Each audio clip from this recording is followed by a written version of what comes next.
Hello, everyone. So, today we are talking about a very interesting topic, and that is women, hormones, and diabetes. I'm Dr. Disha. I'm your gynecologist, obstetrician, root cause doctor, creator of SHETO Method and Truhealing.com. And most importantly, I'm also a PCOS warrior and diabetes warrior. So, I think I have a good experience at this stage to talk about this topic, not only as a doctor, but also as a patient. So, all of you know what is diabetes.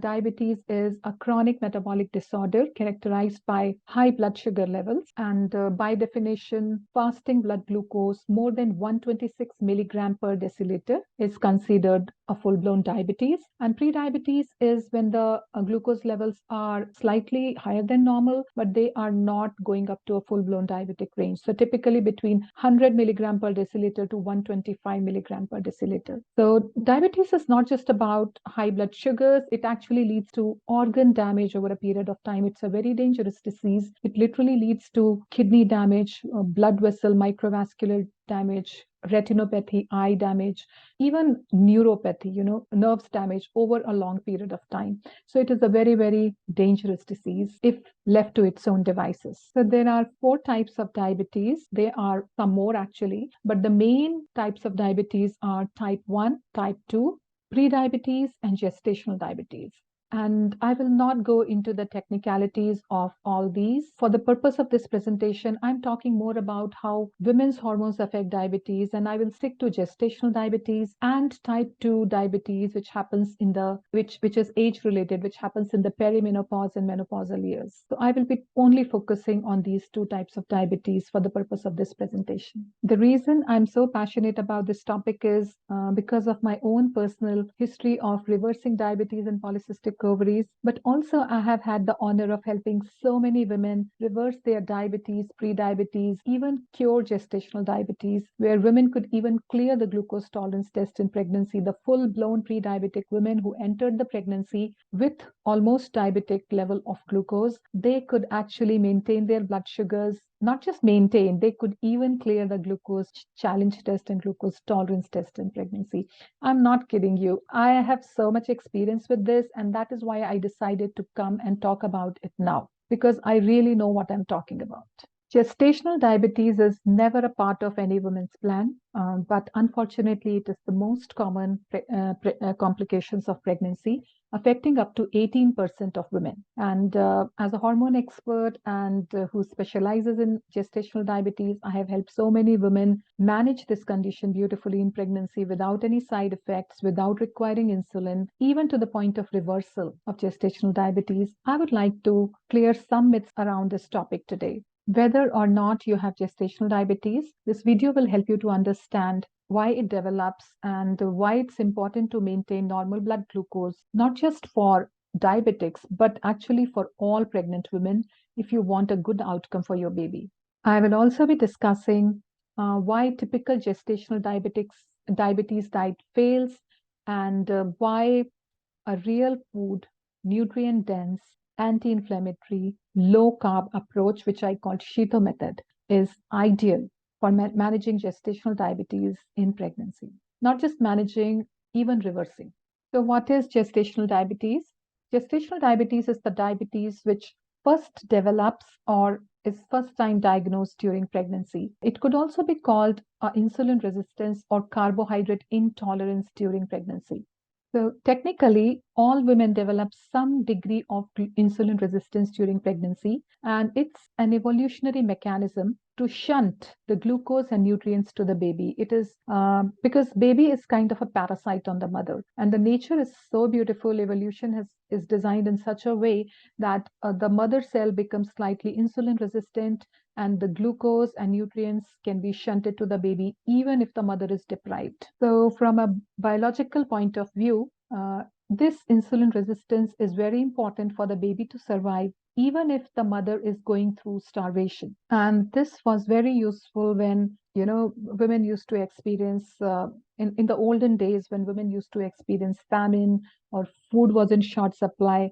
But in 21st century, this is hardly the case. And I'm not denying the fact that there is no poverty. I'm just talking to the kind of clients I see who come for delivery in a corporate setup. So In 21st century, there is abundance of carbohydrates and foods everywhere, and this adaptation is actually working against us.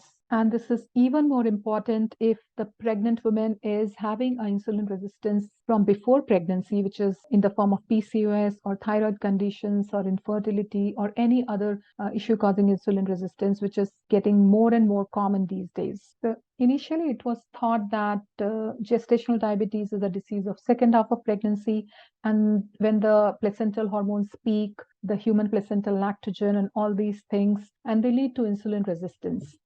And it was typically screened only between 24 to 28 weeks. But nowadays, what we see is there are many women who are entering pregnancy with a pre-existing pre-diabetes. So that is why it's important to screen as soon as the pregnant lady comes, because there is pre-existing pre-diabetes and it has to be taken care of. Otherwise, combined with the pregnancy changes, it gets worse and it causes a lot of side effects, morbidity, not just to the mother, but also to the baby. Why I find pre-diabetes very concerning is because the complications can be as severe as full-blown diabetes. It can not only lead to infertility in the mother, difficulty in conception, but birth defects in the child, even abortions and preterm deliveries for the baby, macrosomia, shoulder dystocia, hypoglycemia, and even metabolic problems in the newborn, which happen because of fetal pancreas hyperplasia, because of the fetal programming in utero. I find it very, very concerning that children exposed to gestational diabetes in utero have six-fold increased risk of diabetes in adolescence. And even women who develop gestational diabetes are at high risk of developing type 2 diabetes later in life. Ladies, I want you to understand that even slightly elevated blood glucose matters. Even pre-diabetes is, when it comes to having a pregnancy, it can be as bad as diabetes when it comes to adverse effects on the baby as well as the mother. Now, what is the treatment of gestational diabetes? So conventionally, it is managed with diet and exercise. And if the diet and exercise fails, then insulin or medications may be required. So the typical diets recommended for gestational diabetes do not work because they are pretty high in carbohydrates also. And most people are scared of prescribing low carb diet during pregnancy, which may be true to some extent. But what I've seen in my experience that a limited carbohydrate diet is actually good for gestational diabetes as long as the calorie restriction is not done. They get adequate calories from other sources like healthy fats, some high quality proteins, and also a lot of alkaline foods. So here are my tips on managing gestational diabetes in pregnancy. The number one is test. Measure your HbA1c, optimize your vitamin D levels. You test, don't guess. That is very important. Testing is very important when you're working with these kind of conditions. Focus on foods with high quality protein and healthy fats. That like the lentils, like the coconuts, coconut oil, olives, olive oil, nuts and seeds. All these things give you good sources of healthy fats and proteins. Embrace low glycemic carbohydrates like the low glycemic fruits and even low inflammatory grains in moderation based on the level of your insulin resistance. You don't have to completely cut down carbs. That is definitely not required and not good also. It will depend on the degree of insulin resistance, on how much there's a sweet spot. You have to strike that sweet spot on how much carbohydrates you can take, and focusing on low inflammatory and low glycemic carbohydrates really help. And cutting down your meals to short, frequent meals. In pregnancy, it's not a good idea to eat 2 to 3 big meals in a day. But if you eat short, frequent meals spread over the day, that really helps to balance blood sugars. And last but not the least, exercise. Now, even ACOG has recommended 30 minutes of exercise per day, and it can be walking, cardio, gentle cardio, as well as weight training, even for pregnant ladies.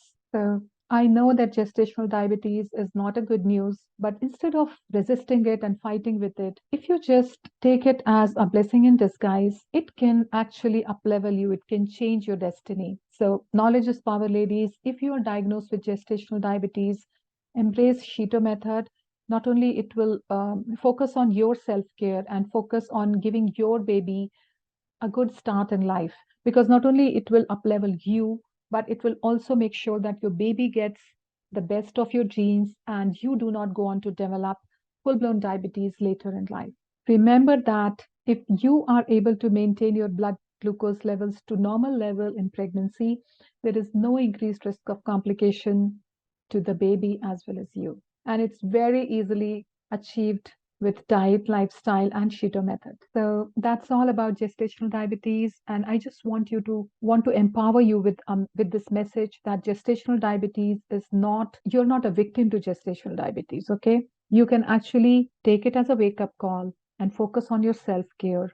And you can completely turn this around, prevent it, even reverse it. So now let's talk about the type 2 diabetes related to aging. So what happens that when we are 35 plus? When we are 35 plus, perimenopause starts in the brain at 35, and our ovaries are kind of going to get into retirement. Okay, they say that, okay, I have done it for 30, 40 years and I'm going to sleep now. And that is a gradual process. This process itself can take 10 to 15 years, but they are kind of slowing down. And as the reproductive hormones are coming down, our insulin resistance is increasing. Okay, so these reproductive hormones, the estrogen, progesterone, they are actually neuroprotective hormones. They actually help us to balance our blood sugars, have stable moods, and that is why most of us after 35 may start experiencing some kind of a mood changes, irritability, period problems, unexplained weight issues, hair fall, tiredness, fatigue, sleep issues, and a lot of other symptoms, hot flushes. Even some women experience that. So this is all because the reproductive hormones are coming down and the estrogen, uh, relative estrogen dominance may happen, but the insulin resistance is happening at this stage. And that is why when we grow older, and my definition of older is 35 plus, we need to do things differently, especially differently from men. Because when we are younger, we can get away with a lot of things, but not after 35 anymore. So, do you know women have 2 times risk of developing Alzheimer's than men? And this is because the estrogen metabolism in brain is, sorry, do you know that women have twice the risk of Alzheimer's, developing Alzheimer's twice the risk than men? And this is because the glucose metabolism in brain is an estrogen dependent process. So what happens that when the estrogen starts declining in perimenopause, the glucose metabolism in brain becomes less efficient and our brain is not able to use glucose as fuel. And brain is always hungry for a fuel, like brain always needs something, especially glucose. And when that is not happening, then we start developing all the neurological and endocrine symptoms, like I mentioned before. And that is why perimenopause and menopause is also called a phase of neuroendocrine vulnerability, because we are no longer getting that protective effect of our reproductive hormones like estrogen and progesterone. But the good news is that there is another fuel which your brain loves even more than glucose, and that is ketones. And putting yourself in a mild state of ketosis, if we can do that, ketone metabolism in brain is not a hormone dependent process. So even if we are lacking in, not lacking, I mean the reduced level of estrogen and progesterone, we can still use ketones as a fuel, which will actually, brain loves to use ketone as fuel, and that will instantly improve your moods, your symptoms, your hot flushes, your cravings, and even stabilize the weight. So it's very important that as older women, we learn to be in nutritional ketosis, mild nutritional ketosis, at least 50% of the times. It's not that you have to be in ketosis all the time, but switching that plug from glucose to ketones is very important as an older woman, especially for brain health and for your metabolic flexibility. So when I found all this research and I was trying to do keto in my early 40s, this was the time when I had already gotten my cycle back. I had given birth to a healthy, beautiful baby girl. And after that, after my breastfeeding was over, I was looking into this research about ketosis and I was trying to do it, but I was having major side effects. Like, I had like mood changes, irritability, even cravings, insane cravings. And I just couldn't do it. I had to give up. And then I kept on researching and I figured out that there were two missing links in my whatever I was doing. And that was number one was I was not honoring my menstrual cycle there. And number two is the principle of alkalinity was missing. And when I added these two pieces to the SHETO method and I created the SHETO method, which is my signature protocol for healing hormone issues for elder women, then that was kind of an epic combination of diet and lifestyle.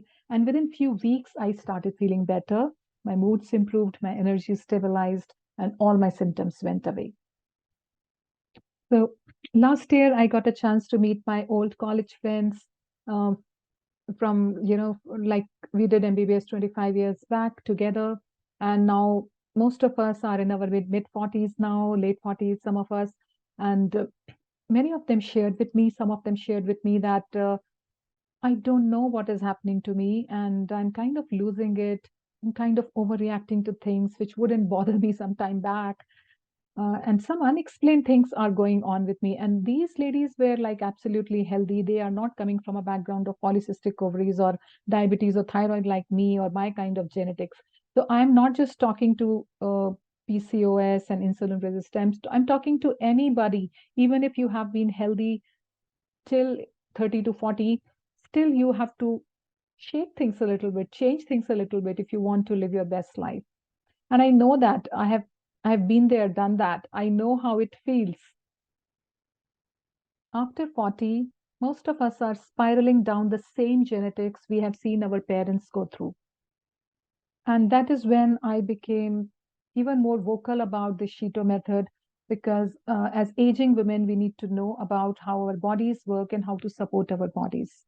And I'm so happy to report that hundreds of women have experienced SHETO method and balanced their hormones and gotten rid of all their problems.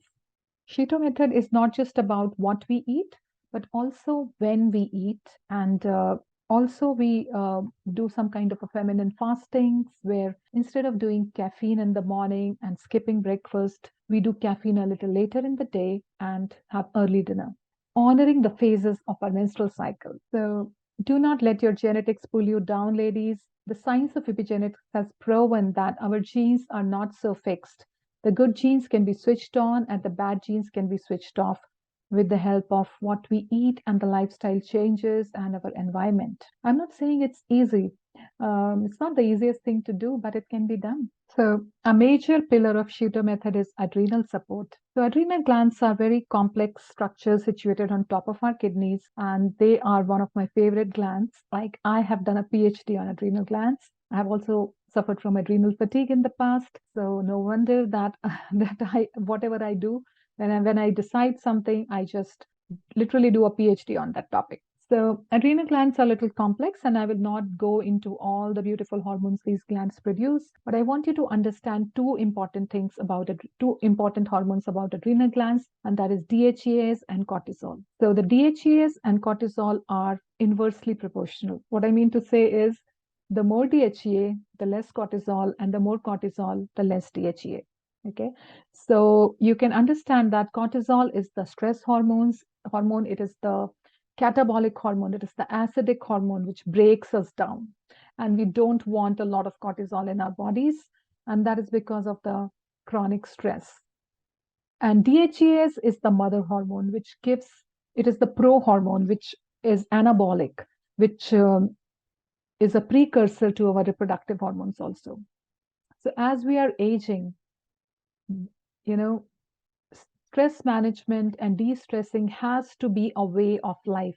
It is not just you do some time for 10 minutes in the morning, you meditate. That won't work, ladies, anymore. You have to have a lifestyle. You have to literally design a lifestyle based on your hormones so that you can be in this state of, if not enlightenment, in fact, ketosis puts you in a state of enlightenment. That's what I have noticed when I'm actually hitting ketosis. I feel a kind of energized enlightenment, and that is, in my humble opinion, that's what maybe the enlightenment feels like. I don't know. Okay, but that feels really, really great.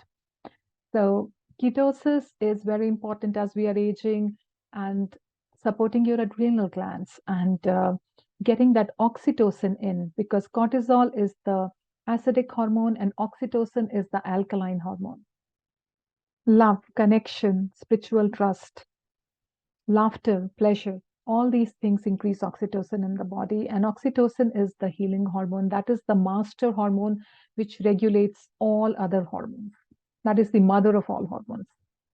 Research has proven that women who undergo hysterectomy, that is, they get their uterus removed, are at increased risk of diabetes.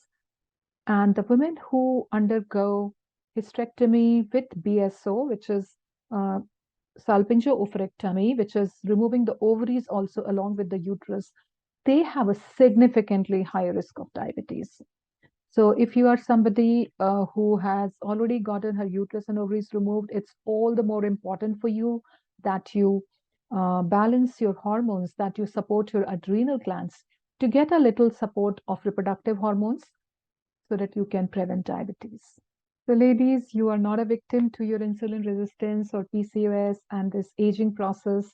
In fact, do you even know that PCOS is actually an evolutionary advantage? Those of us with PCOS and a mild insulin resistance, we actually have a warrior gene. We have a warrior body type. And we are designed to be out in nature and during endurance activities and, be out in the sunshine. We are born leaders. We have slightly high testosterone, a slightly high masculine energy. The only thing we want to learn is we want to learn how to channelize this masculine energy in a healthy way. And we are not supposed to be sedentary and eating a lot of inflammatory grains and eating processed food out of the boxes. And until unless we completely give up on this societal conditioning and this kind of lifestyle, we cannot make the best out of our PCOS. And oftentimes, the research done on men is applied on women, which again does not work. We have to learn to honor our femininity also and honor our menstrual cycle so that we can live balanced lives. So, both are important. Masculine energy is also important, feminine energy is also important.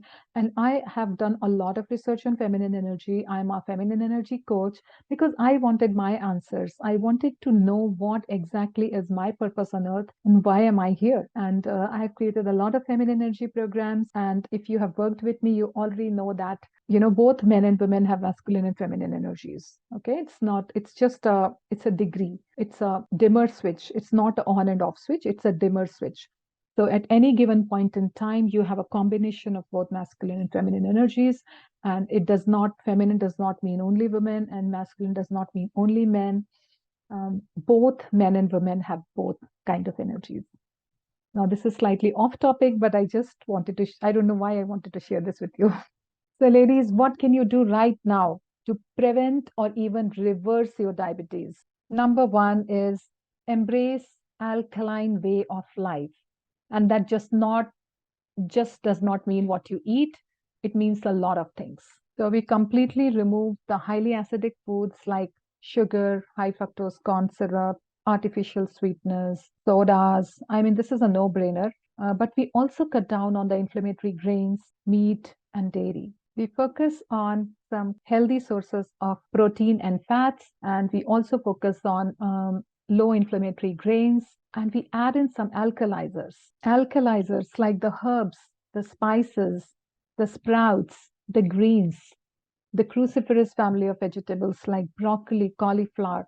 All these things are good for hormone detoxification. And it's not just about eating, it's also about our thoughts. Thoughts like fear and worry increase cortisol, which is acidic, and love, generosity, giving, laughter, gratitude. All these things increase oxytocin in the body and they are alkaline. So it's important not just what we eat, but when we eat. So get some feminine fasting going on for you. Start with maybe 12 hours, going to 14 hours, 16 hours, 18 hours, maybe 24 hours sometimes. But you have to do it slowly, especially when you are a diabetic under supervision of your doctor. Because if you don't do it slowly, it will spike your ghrelin, which is a hunger hormone. And let me tell you that your willpower does not work in the world of hormones. Your hormones are way more stronger than your willpower in a lot of ways. So trying to do it fast and just jumping into it, it can It's a sure shot recipe for failure. So you want to do it slowly. It's like a muscle which you need to develop gradually over time. Another important part of SHETO method is removing the endocrine disruptors which affect our mitochondrial function. So mitochondria is the energy currency of the cell, and that is why detoxification is integral part of SHETO method. And while on this journey of reversal, you want to measure your parameters. You just don't want to guess. Okay. And some of my favorites are HbA1c, vitamin D, HSCRP, homocysteine, and your DHEAS. So homocysteine is a marker of inflammation, you can say. So is HSCRP, and your homocysteine is a marker of methylation. I'm sorry, HSCRP is a marker of inflammation, and homocysteine is a marker of methylation. I used to be a poor methylator genetically, by the way, till few years back, and now my homocysteine levels are absolutely optimally normal. And last but not the least, connecting with like-minded people helps to increase that oxytocin. So bring the community back into your life. Remember that love is alkalizing. So when it comes to women and diabetes, I hope you understand now it's not just about eat less and exercise more, which was a very typical advice given to me and a lot of my clients. And I'm sure that you have also encountered this kind of advice. It's not just about that. In summary, what you want to do is embrace alkaline way of life, the SHETO method, add in some feminine way of fasting, and test your markers, keep a track of your markers. And last but not the least, get that community, connect with like minded people. So, even if you are a woman with full blown diabetes, you start embracing all these changes, and you can not only prevent the progression of disease, you can even possibly reverse it. Or more than possibly, I bet on it. You can reverse it. If you really do all these changes, you will start seeing changes within weeks in your body. Remember that diabetes is just a wake up call, it's a blessing in disguise. And if you learn to work with your menstrual cycle, you can not only reverse it, but you can actually become a better version of yourself because of it.